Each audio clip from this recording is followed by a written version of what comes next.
नमस्कार दोस्तों।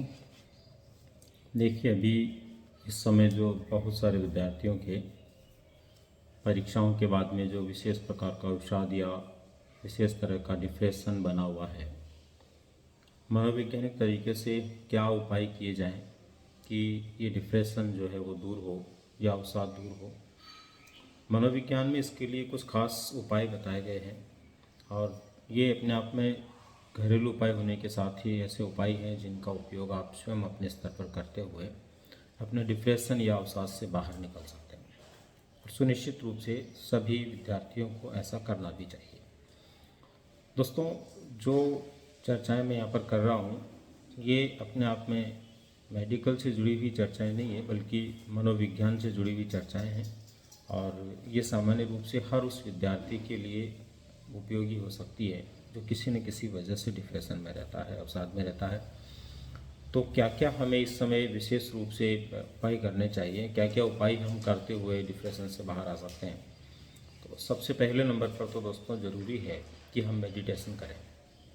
अगर हम कुछ मेडिटेशन अपनाते हैं तो निश्चित रूप से हमारा अवसाद, हमारा डिप्रेशन काफ़ी हद तक दूर होता है।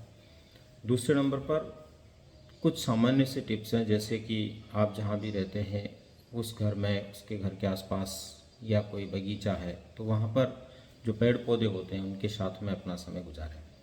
मैक्सिमम पेड़ पौधों के साथ में रहना, प्रकृति के साथ रहना, प्रकृति के आनंद लेना, प्रकृति को समझना, उसकी सार संभाल में अपना समय व्यतीत करना। घर में पौधे लगे हुए हैं या कोई भी किसी भी प्रकार का पड़ोस में पौधा लगा हुआ है या कोई बगीचा है तो उसमें गार्डनिंग का जो काम है, हल्का फुल्का वो काम करना, उससे निश्चित रूप से मानसिक अवसाद या डिप्रेशन में प्रभाव पड़ता है और वो सकारात्मक होते हैं। इसके अलावा अगर आपका बहुत अच्छा पसंदीदा कोई म्यूजिक है तो वो सुने। डिप्रेशन में म्यूजिक सुनना अपने आप में रामबाण साबित होता है, लेकिन वो म्यूजिक होना चाहिए जो आपका पसंद का हो, आप जिसे लाइक करते हैं, आप सुनना पसंद करते हैं तो उसको आप सुनिए।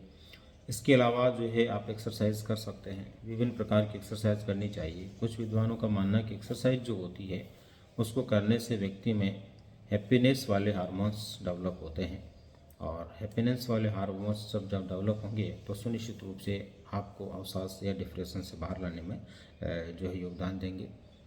साथ ही समय पर सोना चाहिए और उचित नींद लेनी चाहिए। डिप्रेशन से जुड़े हुए लोगों को कम से कम 8 घंटे सो कर के अपने डिप्रेशन के अवसाद को दूर करने का प्रयास करना चाहिए। जनरली आप कितने घंटे सोते हैं वो अलग बात है, लेकिन ऐसी स्थिति में आपको कम से कम 8 घंटे, इससे ज़्यादा सोते हैं तो और ठीक है, पर कम से कम 8 घंटे तो सोने की ज़रूरत है ही है। तो इस तरह से कुछ खास उपाय काम में लेते हुए आप अपने डिप्रेशन को दूर कर सकते हैं। अपने घरों के अंदर जानवर होते हैं, पशु होते हैं, जो पशु पाल करके हम लोग रखते हैं। तो अगर हमारे कोई पालतू जानवर है घर के अंदर, गाय भैंस हो सकती है और कोई दूसरे जानवर हो सकते हैं, कोई लोग कुत्ता बिल्ली भी पाल के रखते हैं, तो कुछ भी कोई सा भी पशु पक्षी हो जिसको पाल करके रखते हैं तो उसके साथ अपना समय गुजारें। सुनिश्चित रूप से ये सब वो उपाय हैं दोस्तों जो डिप्रेशन को या अवसाद को दूर करते हैं। तो उम्मीद करता हूँ दोस्तों ये सामान्य से उपाय हैं जिनको घर परिवार में रहते हुए हम उपयोग में ला सकते हैं और सुनिश्चित रूप से वर्तमान में जो डिप्रेशन हमारा उससे बाहर निकल सकते हैं। जैसे जैसे आपका डिप्रेशन बाहर निकलेगा या आप डिप्रेशन से बाहर आएंगे तो वैसे वैसे आपकी मानसिकता में बदलाव आएगा और जो बदलाव आएगा वो सकारात्मक होगा और सुनिश्चित रूप से आप अच्छे परिणामों की दिशा में आगे बढ़ेंगे। उम्मीद करता हूँ मेरी छोटी सी जानकारी अगर आप अपनाएंगे तो आप लोगों के लिए न सिर्फ लाभकारी होगी बल्कि आने वाले समय के लिए हम नई दिशा को प्राप्त करने के लिए भी तत्पर होंगे और आने वाली परीक्षाओं की तैयारी के लिए फिर से हम जुट पाएंगे। तो तत्काल डिप्रेशन से बाहर निकलने के लिए ये उपाय काम में लें।